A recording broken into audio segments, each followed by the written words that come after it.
Hi, welcome back to the channel. My name's Neil and this is Northumberland County Corruption. This time we're going to be looking at Vertechs, who service the solid fuel system in my home that's causing me so much trouble. Check out video 3 of our house on this channel for a bit more background if you haven't already done so. Vertechs have been servicing the solid fuel system at my home twice a year for 5 years. The first 2 years the system had no flue and was effectively a death trap. If the house were not so full of holes, I could easily have come to harm. 3 years ago they were paid to refit the stove with a flue, which should have made it safe, as well as eliminating all the drafts it was creating. This refit was completely ineffective and the stove remained drafty and inefficient. Vertechs have a habit of turning up at my home to carry out service contracts whenever they feel like it, and they never produce ID. Every time it's a bunch of new faces and I've no idea who I'm letting into my home. This time I've insisted that firstly they make an appointment, which they do, and secondly that they produce some form of identification. The email that I got back was quite an eyebrow raiser. It reads, "Our engineers don't carry photo ID. They will arrive in Vertechs uniform and will arrive in a van marked Vertechs." After some argy-bargy, Vertechs agreed to produce some identification on arrival. Because of this pushback, I'm expecting a heavy-handed response in the form of a pile-on. This involves contractors and council officers turning up in overwhelming numbers to bully you into silence. And on the day, they are true to form and do not disappoint. So on the day, 2 vehicles turn up containing 3 people that I can see, and there is 1 person in a car hiding round the corner that Stuart from Vertechs has gone to speak to. It's starting to look more like a police raid than a chimney sweeping. Yeah, behind the door. Hello. I'm Stuart. Hello, I'm a bit Stuart. early. How are you doing? Is it alright? You want to wait? No, 1 o'clock's fine. Why are the 3 of you? Just I've come up because the lads haven't been here before. I've seen you before on more than one occasion. Yeah, that's right. I have. Yeah, it was when it was before they fitted the flue. Yes, I've been here a few times. Son. Alright. Been Has here a everyone few got times. ID? Well, they will have. They'll have a driving licence. Yeah, that'll do. That's mine. Mine's my heat-house ticket. I haven't got. I had no intention of finding myself outnumbered behind closed doors, which is why I'm wearing a body camera to maintain control of the situation. Now, Stuart's excuse for turning up is patent nonsense, and while they're setting up in the living room, our mystery lurker decides to gate crash the party. Who are you? Alright. Can I help you?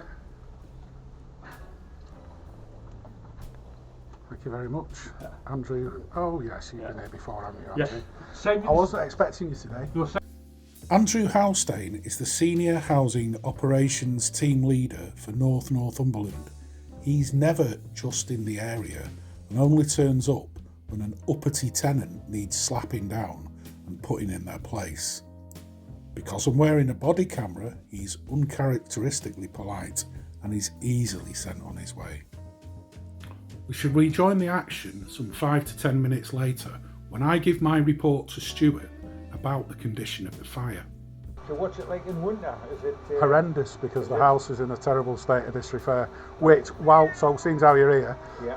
So every time anyone ever comes from Vertech, Yeah. I say the same thing. The fire itself doesn't work properly or produce a meaningful amount of heat, Yeah. and the fire surround is creating unacceptable drafts that are passing up around the outside of the flue and leaving through the chimney, sucking all the heat out of the room in winter. So I've made my report to you. Which we've passed on to the council. Well, Because good. Next, Stuart claims to have reported everything I've just said to him back to Northumberland County Council, although it's very hush-hush. Quite frankly, this is starting to sound more and more like a cock and bull story. You know, I just send the report in, but Well, what's your report say? we just report on what the condition of the fire is. Which is what? Why haven't I got a copy of that You know, report? Could I ask you? Because we don't do that. We're obliged to send it to the council only. But if you know. no, well, that's not correct. He then goes on to talk about the system refit that he and Vertechs carried out on the property some 3 years ago. Now unfortunately I'm talking a bit too much, but listen carefully to what he says. Did you have a liner put in? No, you put it in. Aye, I thought you did. Aye, that's right. And it doesn't work properly. The repair's been ineffective. And I've been reporting that for the past 3 years since you put the liner in. The only other thing you can do with the liner to increase the warmth and reduce the exit of the warm air. Well, you have to stop the cold air leaving round through the fire surround, and then the warm air, and then going up the chimney and leaving through the gap at the top. Where you've got the pipe coming down, Yeah. right? If you backfill with vermiculite around your I chimney, told you that. you know. I told you that, and you didn't do it when you put the flue in. Because we weren't That's asked not to my do it. problem. My No, I'm problem not is saying I'm it freezing cold I'm not all saying the it time, is. and the fire doesn't make any That was difference. the brief we had from the And I've the put that in council. writing to You know? everybody that it should be packed with vermiculite We and did it should be 40 sealed properly. We But did 43 jobs. We'll put liners in, several in Craster here. We didn't put vermiculite in any of them. well, I know that, but my repair's ineffective. I test alarm. What we hear is that to make the job good, we need to backfill the system with refractory material. He blames the council and claims his hands were tied by the brief that they gave him, and he also admits to doing another 43 bodge jobs just like it. After that, I restate my complaints for good measure. And the heat must be going somewhere because it's not coming out of the front. And then there's the draft through the fire surround and out through the chimney. That's my report. Now, no, I don't use it very often because it's a waste of time and energy and money. I may as well put the coal on the footpath outside the window because that's more effective.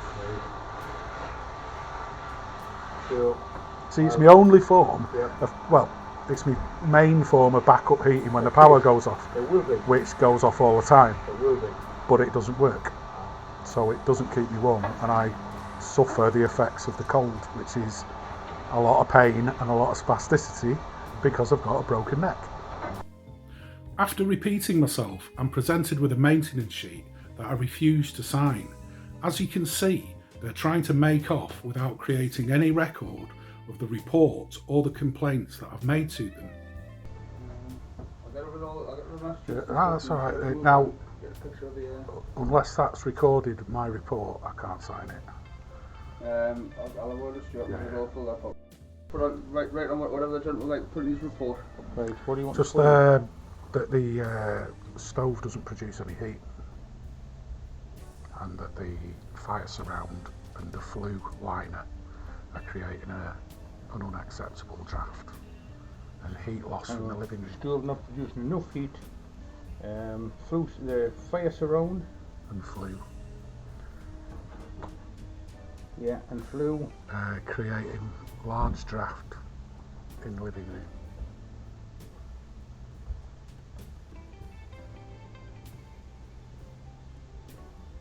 Okay. Come, Now sign it. see what you're smashing. Thank Just you. on bottom right, and I'll. Now that they have left, let's take a closer look at the worksheet. The worksheet says that they have checked the seals around the inset stove and that they have checked the flue connections. They did not do these things, even though they have been contracted to do so for the safety of the residents. I will post a full video of the service checks for reference. Failure to check seals and flue connections can lead to fatal carbon monoxide poisoning, which makes these people dangerously incompetent. Furthermore, they have ignored and turned a blind eye to the causes of the problems that I've reported to them. These things were staring them in the face. A heat-us engineer of Stuart's experience could not possibly have failed to notice them. This makes Vertechs willfully negligent. These people are dangerous and should be taken off the job at once, not given more money to clean house, but replaced with competent contractors. After this encounter, it became obvious that the only way to take myself out of harm's way was to repair the council house myself. I'm pleased to report, as of the 20th of May 2023, I paid qualified heat-us engineers to start repairing the council house that I rent from Northumberland County Council. The next video will talk about the repairs I had carried out to the solid fuel system and the repairs that I'm lining up for the future. Like and subscribe and join me next time for some more Northumberland County corruption.